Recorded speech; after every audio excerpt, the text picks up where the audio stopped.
KBME Sports 790 in Houston, Texas, here with Adam Schindler, fresh off a win against a very tough Brian Melancon. How are you today? Feeling great right now, man. Relieved? Yeah, a little relieved, ready to move on. Talk us through your training camp going into the fight. Did you know anything about Brian Melancon going in? I knew he trained at Metro with Saul. I knew he was a really tough kid. I knew he got heavy hands, knocking people out.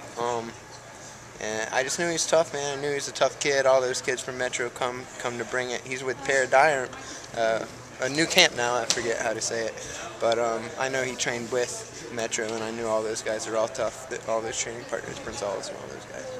Now, in that opening round, you exchanged some blows. Both of you got a little wobbly on the feet. Right. What went through your mind when you tagged him first? So what went through your mind immediately after that? Like a shark smelling blood. I went and I kind of got hit hard back, but you just got to keep that jaw clinched and take them and give them, try and finish. But you know, whenever I got a little overzealous and I was taking some hits too. Yeah, I mean, and talking about taking those hits, when you were on the other side, you know, receiving that blow and getting wobbly legged, what was going on through your mind, and what was your plan from there on? You know what? It's weird. It's like you have deja vu. Like I feel like I have dreamt that before, but I just knew that I was in a fight. That kind of thing happens. Like, with experience, that kind of thing happens. You get hit, you get wobbled. Try to keep your wits about you and keep fighting, man. Just keep going after it.